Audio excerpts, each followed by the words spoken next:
श्री सद्गुरु महाराज की जय। श्री सद्गुरु महाराज की जय। बंदो गुरुपद कंज कृपा सिंधु नरे रूप हरि महामोतम पुंज जासु वचन रवि करे निकरे। अव्यक्त रूप में सर्वत्र विराजमान पूज्यपाद संत सद्गुरु महर्षि वेही परमहंस जी महाराज के उभय पाद पद्मों में कोटि सन्मान। व्यक्त रूप में मंचस्थ पूज्यपाद महर्षि संत गुरुशरण परमहंस जी महाराज के उभय पाद पद्मों में कोटि सन्मान। पूज्य भरवारी बाबा, विनोद बाबा, मंच पर विराजमान मुरमंगल में साधु समाज, आदरणीय सत्संग प्रेमी महानुभावों, माताओं तथा भक्तिमती बहनों, आज इस साल का अंत होने वाला है और हम लोग नए साल में रात्रि 12 बजे के बाद प्रवेश कर जाएंगे और आज का सत्संग लगातार 2 वर्ष तक चलता रहेगा, इस वर्ष और अगला वर्ष का भी। तो हम सत्संग के बहाने एकत्रित होते हैं, साधुओं के दर्शन करते हैं और संत चरण में अपने मन को लगाकर जो जीवन का श्रेष्ठ काम है वो करने में सक्षम हो जाते हैं। ये भारतवर्ष की विशेषता है कि करोड़ों करोड़ों की संख्या में यहाँ साधु निवास करते हैं और उन साधुओं के पास आने जाने का, उनके सानिध्य में कुछ सीखने रहने का हम सबों को ध्यान शिविर इत्यादि के माध्यम से मौका मिलता रहता है। यही मौका बाहर के देशों में आपको कम मिलेगा। वहाँ देश में तो साधु होते हैं परंतु कर्म से होते नहीं हैं। हमें लगभग अंदाज है 25,000 धार्मिक संप्रदाय जो विश्व के हर देशों से जुड़े हुए हैं हमारे से संपर्क में हैं। सभी लोग पारी पारी से मिलते हैं। जैसे कंबोडिया के बौद्ध मिलते हैं, उधर इंडोनेशिया के भी बौद्ध आते हैं और अलग अलग प्रकार के बहुत सारे धर्म वाले हैं, जैसे तेतर योग वाले हैं, विहंगम योग वाले हैं और रैकी वाले हैं। इस तरह से हीलिंग वाले सब हैं। ये सब धार्मिक संप्रदाय ही हैं। ये सब के सब मेरे संपर्क में हैं।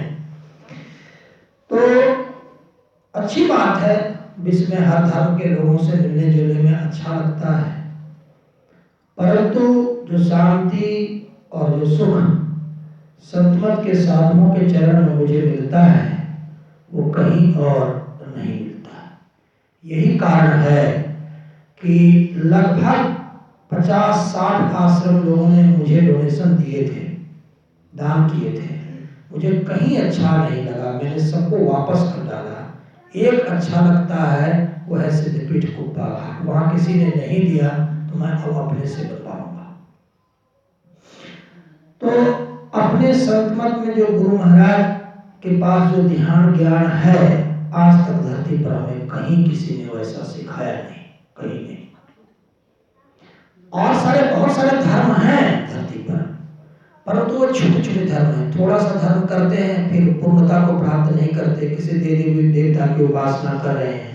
उनको ये भ्रमात्मक ज्ञान रहता है कि मैं फला देवी की उपासना कर लूंगा, निर्वाण मिल जाएगा। होता ही नहीं है। बाबा कबीर ने क्या कहा? बाबा कबीर ने कहा, 10 अवतार निरंजन कहिए, इनसे लागी काई, इनके भरोसे ना कोई रहियो, इन्हू मुक्ति ना पाई, इन्हू मुक्ति ना पाई।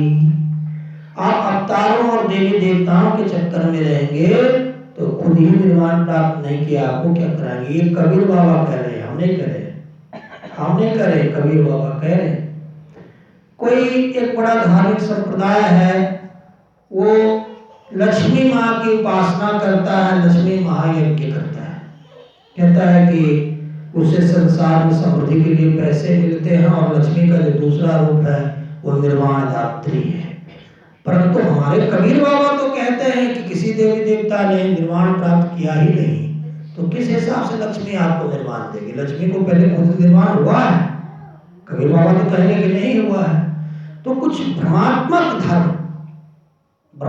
धर्म चल रहे हैं, तो उससे बचने की आवश्यकता है। वो सार धर्म नहीं है।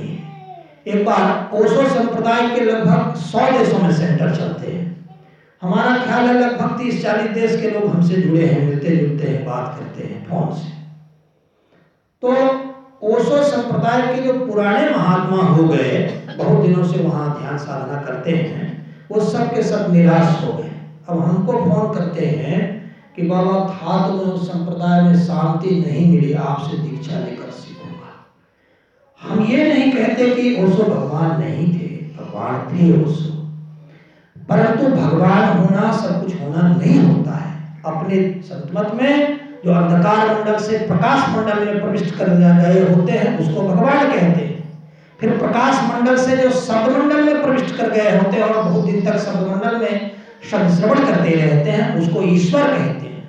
और शब्द मंडल से ऊपर जो शब्दातीत मंडल में काम कर रहे होते हैं उसी को अपने संतमत में परमेश्वर कहा जाता है। और अपने ही संतमत में नहीं, राधा स्वामी संप्रदाय में भी यही बातें हैं। तो अगर भगवान थे, भगवान स्तर से उन्होंने काम किया, ऐसी स्थिति में मेरे हिसाब से तो अपनी मूर्ति का ध्यान नहीं करवाना चाहिए। अपनी मूर्ति का ध्यान, एक धर्मगुरु है, नाम नहीं बोलूंगा, दिल्ली में रहते हैं, वो मुर्गा का मांस खाते हैं और लंदन में उनके शरीर का 4,500 लोग ध्यान करते हैं। ऐसे भी धर्म है। अब आप सोचिए, अगर हम मुर्गा खाने लगे और खाकर कहें कि हमारा गिरवा तो बहुत पुराना हो गया, 40 साल से चल रहा हूं, अब आप लोग हमारे शरीर का ध्यान करिए, कोई मानेगा? अगर कोई मान भी गया तो गुरु भी गड्ढा में, छेदा भी गड्ढा में, दोनों। हम लोग की एक खास विशेषता है, हम लोग में कितनों ही कमी हो सकती है, बहुत सारी कमियां हम लोग में भी है, लेकिन हम लोगों का जो गुरु है, जो हम लोगों का इष्ट है, वो पूरा का पूरा पक्का और निर्वाण प्राप्त है। इसलिए उसको जो पकड़ा रहेगा वो कच्चा नहीं बनेगा और पूर्णत्व को प्राप्त करेगा ही करेगा, जो औरों को नसीब नहीं है। औरों को नसीब नहीं है वो चीज। इस्कॉन वाले थे, मेरे घर आए थे 10-12 महात्मा, हम ध्यान करने लग गए तो कहते हैं ये क्या करते हैं? क्या करते हैं? जो गुरु जी ने बताया वही करते हैं। हम सामने बैठने का मेरा नियम है, बैठते हैं, अपनी टीना की कुटिया में लगा करके बंद कर दिए, उन लोग को व्यवस्था कर दिए, वो लोग माला जपने लग गए। तो कहते हैं उनके गुरु को मैं थोड़ा पढ़ दिया था, गुरु ने कह दिया कि कलयुग में संकीर्तन ही एक निर्माण का रास्ता है, ध्यान तो सतयुग की बात थी। वो ध्यान को उड़ा दिया। अब वो जो ध्यान करने में ज्यादा कठिन पड़ता है ना, तो न रहेगा बांस न बजेगी बांसुरी, वही का वो पूरा ध्यान को उड़ा दिया। जिसने ध्यान को उड़ा दिया, केवल कीर्तन को मान लिया, उसके 150 देश में आश्रम बन गया, खूब भोज भंडारा हो रहा है। लेकिन सब बात सही है, आप 150 देश में आश्रम बना लीजिए, अच्छी बात है, लोगों को भोज भंडारा करा रहे हैं, ये भी बात है। क्या आप 150 देश में 1,500 बार चक्कर लगा लीजिएगा, उस संकीर्तन से आपको परमात्मा नहीं मिलेगा। हम 18 या 19 वर्ष तक बहुत सारे मंत्रों को जपते जपते मेरा आधा, मतलब कि 1/4 भाग जीवन बीत गया, कुछ नहीं मिला सिवा पछताने के। YouTube पर हमारे बहुत सारे संकीर्तन डाले हुए हैं जो मैं करता था, देखिएगा। अंत में हम भी आंसू बहा कर रो दिए थे, हे परमात्मा मैं किस बाहर के रास्ते से चल रहा था। बाहर में कुछ भी करने से परमात्मा नहीं मिलता, बहुत प्रवचन करने से ही परमात्मा मिला और खो ही जाता है। परमात्मा मिलता है तो ध्यान धारणा समाधि से मिलता है। और एक बात की, आज जो पाठ हुआ है, पाठ यह है कि भगवान राम सादगी से युद्ध लड़ रहे थे रावण से। अब सादगी जो सिंप्लिसिटी है, सिंप्लिसिटी और जो बहुत सारे उनके रावण के तरफ बहुत इक्विपमेंट संसाधन थे। अब संसाधन, अब एक उसको तो फला बहुत सारे संसाधन है, मेरे पास तो साधन ही नहीं, तो मैं कैसे उसको परास्त करूंगा? हम उसकी बुद्धि बताते हैं। आप देखो कि उसके संसाधन प्राप्त कैसे हुए। जैसे चाइना इस बार भिड़ा था इंडिया से, भिड़ा था ना, पूरे साजो सामान के साथ बढ़िया परमाणु बम वगैरह सब तान दिया था। यहाँ पर लद्दाख जो अपना लद्दाख ये जो है अरुणाचल प्रदेश में, हिमाचल है ना, गलवान घाटी में आया, परमाणु बम वगैरह सब अपना तैनात करके था, जितनी उसकी शक्ति थी सब। अब मैं उसकी शक्ति पर सोच रहा था, वो 126 प्रकार का मांस कुटिया के खाता है, इधर उधर से 2 नंबर के पैसे लाता है, उन पैसों से अस्त्र बनाता है। तो सत्य की विजय होती है कि चोरियों की विजय होता है? क्या ऐसा होता है कभी क्या? तो उसे क्या हो जाएगा? 75,000 परमाणु बम तानने से क्या हो गया? भारत को क्या बिगड़ गया? कुछ? अरे भारत के पास अपेक्षाकृत उसकी तुलना में ज्यादा सत्य बल है, यहाँ ध्यान है, धर्म है। उसके पास है क्या? वो टेबल कुर्सी छोड़ के सब चीज खाता है, एक्सेप्टिंग टेबल कुर्सी सब चीज खाता है, जितना 4 पैर वाला है सबको खा जाता है। अब खा खा के उसके बाद भी भगवान बरकत ऐसा दिया है कि उतना गोरा ही है उसका।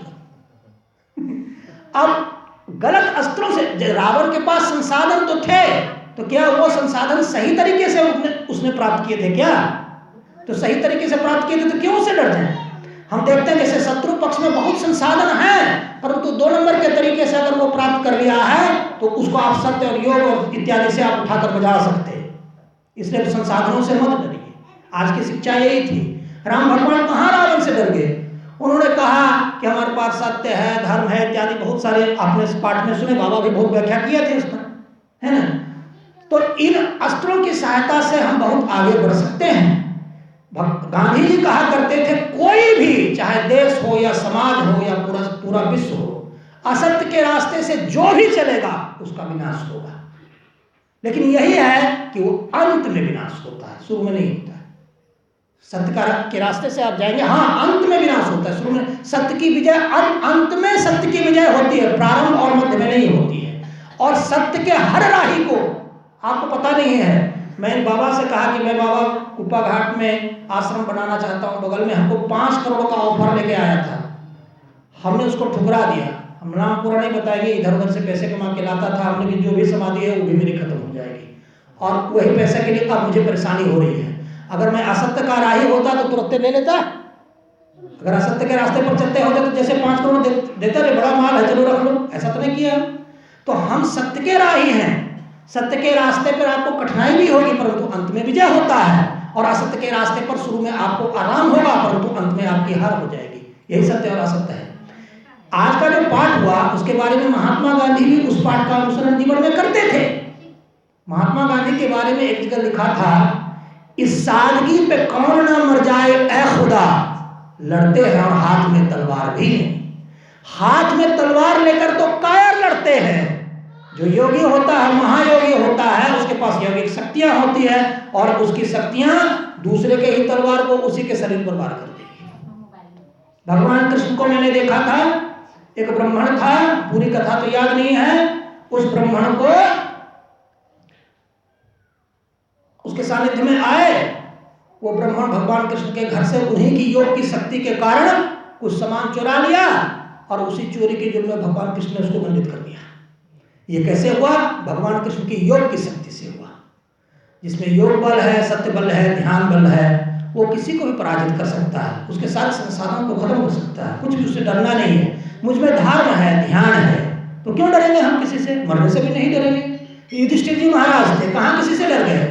स्वर्ग, अंत में जो स्वर्ग हुआ गए, वो लोग 100 शरीर भी रहे, कृष्ण भगवान भी गए 100 शरीर गए। फिर उधर आपको दुर्योधन को देखिए स्वर्ग में नहला रहा है सब इंद्र सब देवता, तो उन्होंने कहा, युधिष्ठिर जी ने कहा, बैटरी लगा रहे हैं,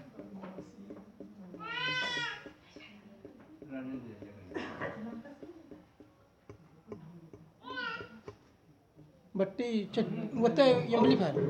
है आ गया। युधिष्ठिर जी ने कहा कि यदि इस पापी दुर्योधन को भी स्वर्ग में रखोगे तो मुझसे धर्म क्यों करवा रहे थे? धर्म कराए मुझसे और स्वर्ग पहुंचा दिए तुमने दुर्योधन को, अगर इसको यहां रखोगे तो हम स्वर्ग में ले जाएंगे। तो क्या उसका धर्म बल यह कह रहा है? क्या युधिष्ठिर जी महाराज के धरती लोक के संसाधन तो स्वर्ग नहीं पहुंचे थे, केवल शरीर ही पहुंचा था, वो 100 शरीर गए थे। तो वहां पर ऐसा हुआ, तब देवताओं को ही मानना पड़ गया कि युधिष्ठिर सही कह रहा है। तब यह निर्णय किया गया कि इसको इस कोटि का स्वर्ग नहीं मिलेगा, 1-2 दर्जा इसका और बढ़ा दिया जाए। तो स्वर्गलोक में उसने शरीर छोड़ करके 2 दर्जा और ऊपर के स्वर्ग में उसका निवास हुआ। जैसे हम सत्य के राही हैं कोई बहुत बड़े योगी से भी हम नहीं डरते हैं। क्यों जानते हैं? हम पहले देखते हैं योगी में योग बल तो है, सब ठीक है, संसाधन कैसा है इसको पहले चेक करो। कहीं इधर उधर के संसाधन से कोई योगी भी बड़ा हो जाता है तो उससे भी हम नहीं डरते। क्यों? अरे धरती लोक पर वो हमको संसाधन में पटक दिया, ऊपर लोक में उसको हम पटक देंगे जाके। धरती लोक पर जैसे हम इधर उधर के धंधे से अभी 50 करोड़ रुपया विदेश से इधर उधर के धंधे का ले आए, बड़ा बड़ा आश्रम खड़ा कर दें, बोले कुप्पा घाट से तो बड़े हम ही हैं। अरे हम 2 नंबर के धंधे से लाए हैं ना, तो जैसे मेरा शरीर छोड़ेगा ऊपर में जो उच्च सत्य के रास्ते से जाएगा वो हमको उठा के बजाड़ देगा, न बजाड़ देगा। इसलिए सत्य का रास्ता ही कुछ और होता है, असत्य का रास्ता ही कुछ और होता है। यही आज की शिक्षा थी। आज की शिक्षा थी रावण कितनों ही संसाधन में क्यों ना आगे हो जाए, परंतु राम के पास सत्य था, ईमानदारी था और बहुत सारे वर्चूज थे, सद्गुण थे, यही कह रहे थे। इसलिए हम कभी अभाव में भी नहीं डरते, नहीं डरते। गुरुशरण बाबा का जीवन देखिए, एकदम सादगी का जीवन है, महर्षि वाल्मीकि जैसा जीवन है। हम अभी कह देते हैं, हम गुरुशरण बाबा जैसे और सारे बहुत सारे लोगों को अपने जीवन में देखे हैं। हम एक बार बाबा को बोले थे कि बाबा आपका जब शरीर छूटेगा और जिस अवस्था को आप प्राप्त होंगे, हम लोग उसी अवस्था को प्राप्त करने के लिए कितना वर्ष तक तरसते रह जाएंगे हमको पता नहीं है, हमको पहले से पता, ये हमको पहले से पता है। तो जैसे किसी को बहुत बड़ा परमात्मा ध्यान करा रहा है, बहुत बड़ा त्याग करा रहा है, जानते हैं क्यों करा रहा है? वो आपको बड़ा पात्र बना रहा है, उसमें बड़ी बड़ी खुशियां आपको रखेगा, बड़ी बड़ी खुशियां। एक बार मैं 4.5 बरस तक भोजन का संयम किया और उस साधना को जब छोड़कर निकला तो जहां जाए तो मेरे लिए हर जगह लोग स्पेशल भोजन बनाने लग गए। तो पात्र परमात्मा ने पहले बनाया, फिर पात्र में फिर सामान रख रहा है। उसी तरह कोई किसी महात्मा को बहुत अभाव में रखा गया है, देखिएगा जैसे शरीर छोड़ेगा उसके ऊपर को लोग इतने बड़े हो जाएंगे लोग कि दूसरे महात्मा उसी लोगों में को प्राप्त करने के लिए तरसते रह जाएंगे। ये सत्य है। तो बाबा का ये आदेश था कि इस समय को भी देख के कहना है। और चूंकि बाबा का अंतिम प्रवचन होगा, अध्यक्षीय प्रवचन होगा और उससे हम लोग लाभ लेंगे और सुबह भी हम प्रवचन करेंगे। तो इन्हीं बातों के साथ मैं अपनी वाणी को विराम दूंगा। बोलिए प्रेम से श्री सद्गुरु महाराज की जय। बच्चा का जोड़ इसी में जोड़िए ना।